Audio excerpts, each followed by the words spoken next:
आज ही Doubtnut app download करें। Doubtnut पर होगा अब आपके सभी मैथ्स, केमिस्ट्री, फिजिक्स और बायोलॉजी डाउट्स का सफाया।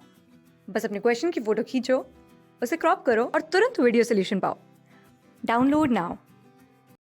हेलो गाइस, क्वेश्चन में जो स्टेटमेंट गिवन है हमारे पास वो फर्स्ट स्टेटमेंट है, equivalent mass of KMnO4 is equal to 1/3 of its molecular mass when it acts as an oxidising agent in alkaline medium.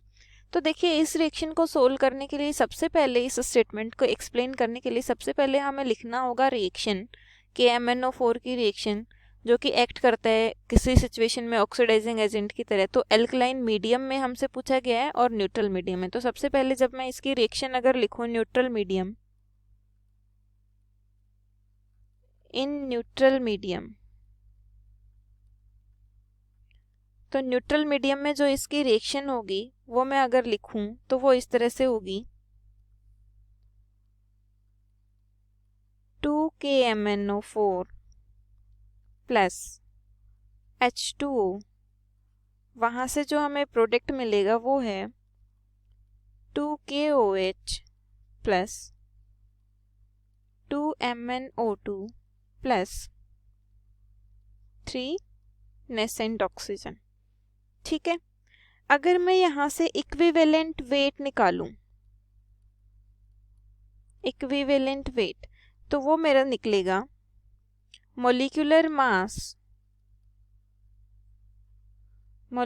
Mass divided by 3। तो यहाँ पे KMnO4 का जो मॉलिक्यूलर मास है वो कैलकुलेट जब हम करते हैं 158, ठीक है, डिवाइडेड बाय 3 मीन्स कितना आया 52.6, राइट। अब एल्कलाइन मीडियम में भी हमसे बात किया गया है, तो एल्कलाइन मीडियम में इसकी रिएक्शन क्या होगी, इन एल्कलाइन मीडियम, एल्कलाइन मीडियम में जो रिएक्शन होगी, एल्कलाइन मीडियम या फिर हम कह सकते हैं बेसिक मीडियम, इसकी रिएक्शन होगी 2KMnO4 प्लस बेसिक मीडियम मतलब पोटेशियम हाइड्रोक्साइड मैं ले सकती हूँ, ठीक है। तो इसका जो प्रोडक्ट बनेगा वो बनता है 2K2MnO4 plus H2O plus O, ठीक है। इक्वेशन बैलेंस के लिए स्टोइकियोमेट्रिक कांस्टेंट 2 यहाँ पे आएगा। अब अगर यहाँ से इक्विवेलेंट वेट में निकालूं तो वो मुझे मिलेगा मॉलिक्यूलर मास डिवाइडेड बाय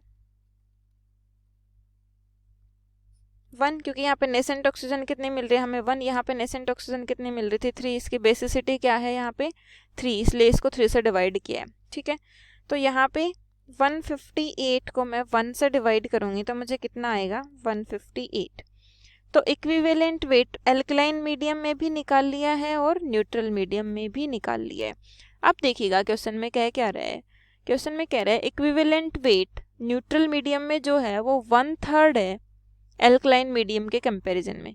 तो देखिए न्यूट्रल मीडियम में कितना था वेट 52.6, अगर उसको हम 3 टाइम मल्टीप्लिकेशन करते हैं तो वो इक्वल आना चाहिए हमारे पास जो इक्विवेलेंट वेट है एल्कलाइन मीडियम में। तो इसके साथ मल्टीप्लिकेशन करती हूँ तो वो मुझे अप्रोक्स 158 मिलेगा, जो कि किसके इक्वल है, इक्विवेलेंट वेट एल्कलाइन मीडियम में। तो जो फर्स्ट स्टेटमेंट है हमारी वो फर्स्ट स्टेटमेंट राइट है, हमारी एक्सप्लेनेशन से हमने प्रूव कर दिया है। क्योंकि न्यूट्रल मीडियम में इसका वेट कितना आ रहा था 52.6 और एल्कलाइन मीडियम में 158 ऑलमोस्ट 3 टाइम्स है न्यूट्रल मीडियम के कंपैरिजन में। या फिर हम कह सकते हैं जो न्यूट्रल मीडियम में इक्विवेलेंट वेट है वो 1/3 है as comparison to atomic equivalent weight in alkaline medium, right. तो फर्स्ट स्टेटमेंट जो है हमारी वो करेक्ट स्टेटमेंट है। सेकंड स्टेटमेंट में देखिएगा क्या कह रहे हैं कि KMnO4 में मैग्नीज की ऑक्सीडेशन स्टेट +7 है। तो देखिए कैसे कैलकुलेट करेंगे हम, KMnO4 में अगर मैग्नीज की ऑक्सीडेशन स्टेट मुझे कैलकुलेट करनी है तो देखिएगा पोटेशियम का ऑक्सीडेशन स्टेट क्या होता है +1, मैग्नीज की मुझे कैलकुलेट करनी है, ऑक्सीजन का होता है -2 और ऑक्सीजन के कितने स्पीसीज हैं, कितने एटम हैं 4, तो हो जाएगा -8 इज इक्वल टू 0, क्योंकि स्पीसीज पे कोई भी चार्ज नहीं है। x - 7 is equal to 0, x is equal to +7। तो मैग्नीज की ऑक्सीडेशन स्टेट हमने निकाल ली है, कितनी आई है +7। तो सेकंड स्टेटमेंट भी जो है हमारी वो करेक्ट है, फर्स्ट स्टेटमेंट भी करेक्ट है। बट देखिएगा यहाँ पे जो सेकंड स्टेटमेंट है वो क्या फर्स्ट स्टेटमेंट के लिए एक्सप्लेनेशन है? नहीं, सेकंड स्टेटमेंट तो इंडिविजुअल कोई एक अलग से स्टेटमेंट है। सेकंड स्टेटमेंट फर्स्ट के लिए कोई एक्सप्लेनेशन नहीं है। ये इस चीज़ को कोई प्रूव नहीं कर रही है कि KMnO4 का इक्विवेलेंट वेट एसिडिक मीडियम में क्या होगा, एल्कलाइन मीडियम में क्या होगा। इसका इस चीज़ से कोई दूर दूर तक लेना देना नहीं है। ये अपने आप में एक इंडिविजुअल स्टेटमेंट है, ठीक है। तो यहाँ पे कौन सा ऑप्शन करेक्ट रहेगा? देखिए फर्स्ट ऑप्शन में क्या कह रहा है, first is true and second is true. तो यहाँ तक तो हमारा भी ठीक है, हमारे भी दोनों स्टेटमेंट ट्रू हैं। But statement 2 is correct explanation for statement first. तो स्टेटमेंट 2 करेक्ट एक्सप्लेनेशन नहीं है। सेकंड ऑप्शन की तरफ चलिए, statement first is true, statement second is true and statement 2 is not a correct explanation for statement 1. So this is our right option. Okay, so second option, or I can say B option, is our right option for this question. Okay guys, thank you.